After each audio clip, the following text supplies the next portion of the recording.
एक बहुत बड़ा नेता था। उसका नाम अनिल गुप्ता। अनिल गुप्ता मन में बहुत अहंकार था। खुद को बहुत अच्छा आदमी सोचता था। एक बार एक साधु के छोटे से आश्रम में गया। वो साधु के बारे में बहुत सुना था तो उसके मन में आया कि मैं एक बार जा करके देखता हूँ कि लोग उसकी इतनी तारीफ क्यों करते हैं।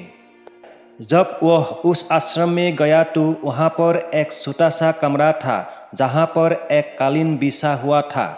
वहाँ पर कुछ लोग नीचे बैठे हुए थे और साधु जी सामने बैठे हुए थे। कुछ सवाल जवाब चल रहा था। वह नेता उस आश्रम में आया और उस नेता के साथ में 4 बॉडीगार्ड भी थे।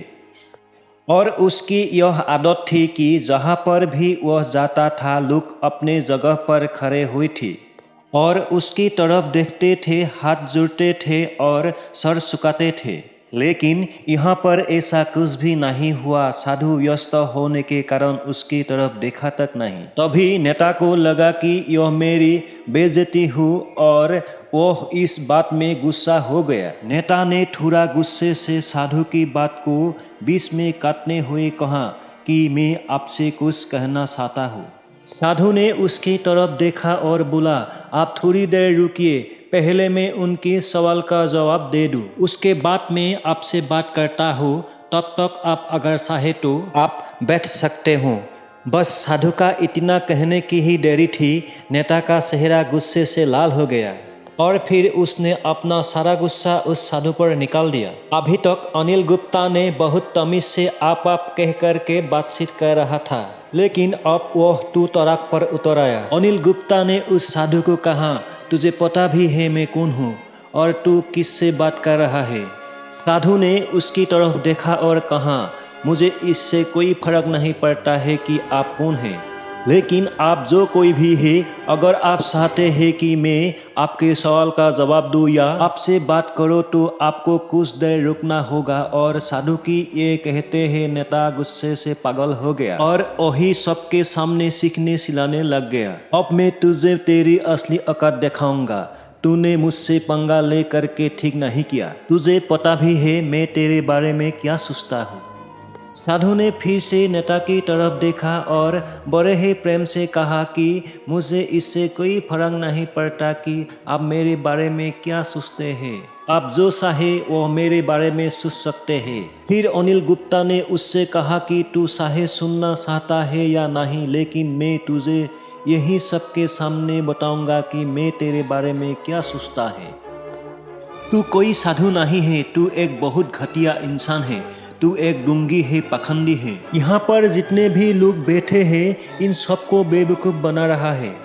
तेरा बस एक ही मकसद है, इन लोगों की जेब में जितना भी पैसा है वो सब तेरे पास में आ जाए। तू अपने फायदे के लिए इन लोगों का इस्तेमाल कर रहा है और अब मैं तुझे नहीं सुनने वाला हूँ। पूरी दुनिया का सामने तेरा पर्दाफाश करके रहूँगा।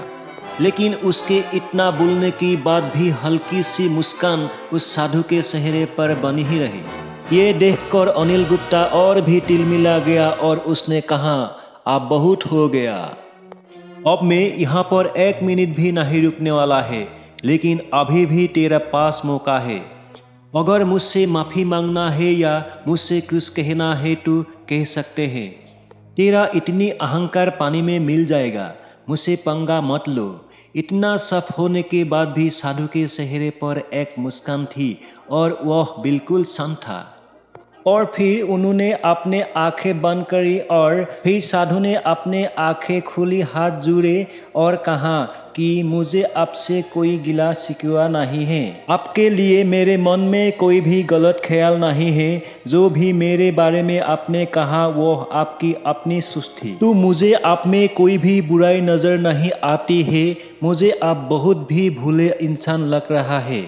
और साधु के इतना कहते ही नेताजी का दिमाग 7वें आसमान पर पहुंच गए। उसके चेहरे पर एक अजीब सी खुशी थी, क्योंकि उस साधु ने वही कहा जो बाकी सब लोग उस नेता को कहते हैं। और नेताजी खुशी खुशी उस आश्रम से अपने घर की तरफ चला गया और जा कर के अपने पिताजी के साथ में बैठ गया। उसके पिताजी ध्यान में थे। उन्होंने पूरी जिंदगी सिर्फ लोगों की सेवा करी और बदले में कुछ भी उम्मीद नहीं किया। तो थोड़ी देर बाद जब उन्होंने अपने आंखें खोली और देखा अपने बेटे को अपने साथ बैठे हुए, उनके बेटे के चेहरे पर आज एक अजीब सी खुशी थी जो आज से पहले उन्होंने कभी नहीं देखी थी। फिर उसने एक एक करके सब कुछ बताया कि आज क्या हुआ, किस तरह से वो आश्रम गया और यहाँ पर क्या हुआ, उसने क्या कहा और साधु जी ने क्या कहा।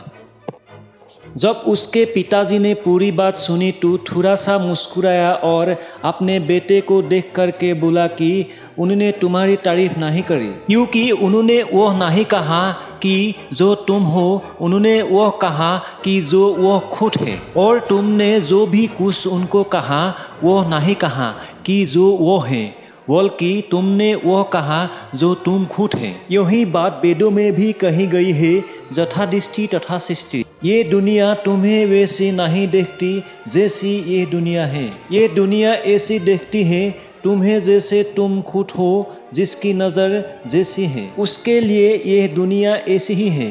तो अगर तुम अपनी दुनिया को बदलना चाहते हो तो उसका सिर्फ एक तरीका है, अपनी नज़र को बदलो और दिल का आँखों खोलो।